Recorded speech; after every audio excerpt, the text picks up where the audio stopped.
ऊपर जिस तरीके से सुप्रीम कोर्ट ने टिप्पणी की है उसको कैसे? मैं सुप्रीम कोर्ट का आभार व्यक्त करता हूं, क्योंकि उच्च पदों पर बैठे हुए लोगों ने अफवाहें फैलाना, देश के हित के विरोध में बोलना, ये बंद होना चाहिए। और हमने देखा जिस प्रकार से राहुल गांधी लगातार बिना किसी एविडेंस के, बिना किसी साक्ष्य के लगातार बोलते रहे कि चीन ने भारत की जमीन को हथिया है। इसके कारण सीमा पर -40 डिग्री में लड़ने वाले हमारे जवानों के मोरल पर उसका असर होता है, क्योंकि वो जानते हैं कि उन्होंने देश की जमीन बचाई है और वहीं देश के इतने बड़े नेता इस प्रकार का झूठा बयान देते हैं। लगातार जिस भाषा में पाकिस्तान या चीन बोलता है उसी भाषा में राहुल गांधी बोलते हैं। ये बहुत गलत बात है, ये देश के हित के विरोध में है। एक बहुत बड़ी पार्टी के वो नेता है, इसके कारण दुनिया में भी हमारे देश की बदनामी होती है।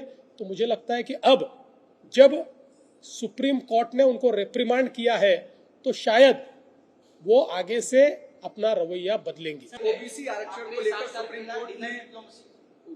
सुप्रीम कोर्ट में आज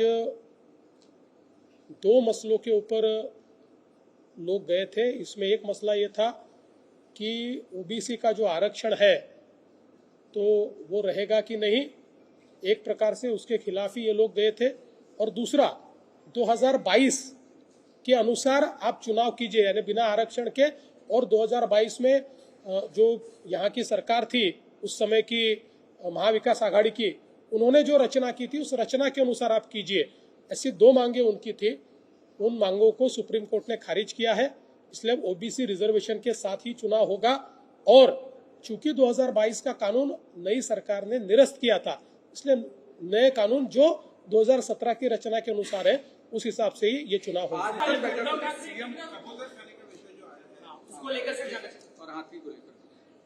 देखिए, कबूतर खाने बंद करने के संदर्भ में माननीय न्यायालय ने, कोर्ट ने यह निर्णय दिया हुआ है, ये सरकार का निर्णय नहीं है। लेकिन जन भावनाओं को देखते हुए हमने कल इसके ऊपर एक मीटिंग बुलाई है। कुछ प्रमुख लोगों से हम वार्तालाप करेंगे और इसमें से जन भावना को संभालते हुए और कोर्ट के डिसीजन के मद्देनजर हम क्या मार्ग निकाल सकते हैं, इसका प्रयास हम करेंगे। उसी प्रकार से जो नांदड़ी मठ में जो एक हाथीन को रखा गया था और उसका जो एक प्रश्न निर्माण हुआ है, उस पर भी कल हम बैठक करने वाले हैं। मैराथन बैठक जो हुई है आज, जो उस पर देखिए, हम लोग वॉर रूम के माध्यम से 33 प्रोजेक्ट्स को ट्रैक करते हैं। इन प्रोजेक्ट्स में कुल मिलाकर 133 प्रश्न निर्माण हुए थे। इसके ऊपर हमने एक बैठक की थी अप्रैल 2025 में। इसमें 61 विषयों को हमने सुलझाया था। बचे हुए विषयों के ऊपर आज वापस हमने बैठक की है और उनको भी सुलझाने का हम प्रयास कर रहे हैं।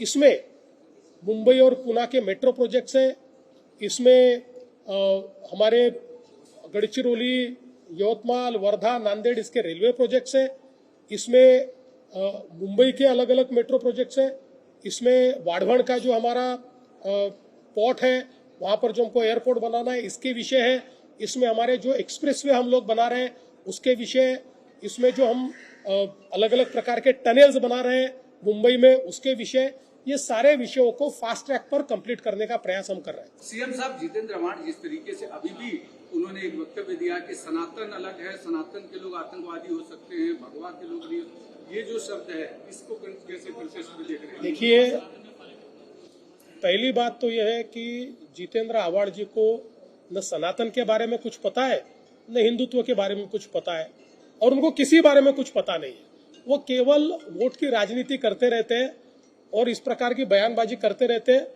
इस प्रकार की उनकी बयानबाजी को मैंने जवाब देना मेरे लेवल का नहीं समझता। निशिकांत बार-बार इस तरीके का बयान दे रहे हैं, कैसे देखते हैं? और देखिए निशिकांत दुबे जी को मैं ये सलाह देना चाहूँगा कि इस विवाद में वो न पड़े, क्योंकि कुछ लोग जानबूझकर ये विवाद करना चाहते हैं और उनके बोलने से उनको विवाद के लिए बल मिलता है। महाराष्ट्र में मराठी और गैर मराठी ऐसा कोई विवाद नहीं है। मुंबई में भी ऐसा कोई विवाद नहीं है। मुंबई में मराठी और गैर मराठी साथ में रहते हैं, 3-3, 4-4, 5-5 पीढ़ियों से साथ में रह रहे हैं। कभी भी इनमें न कोई दुश्मनी हुई है, न कोई मारामारी होती है। एक आधी घटना जब होती है तो वो भी भाषा की घटना नहीं होती, वो किसी और की घटना होती है।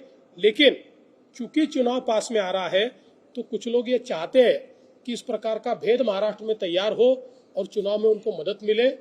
ये एक ट्रैप है, इस ट्रैप में आने से वो बचे, ऐसी मैं उनको सलाह देना चाहता हूँ।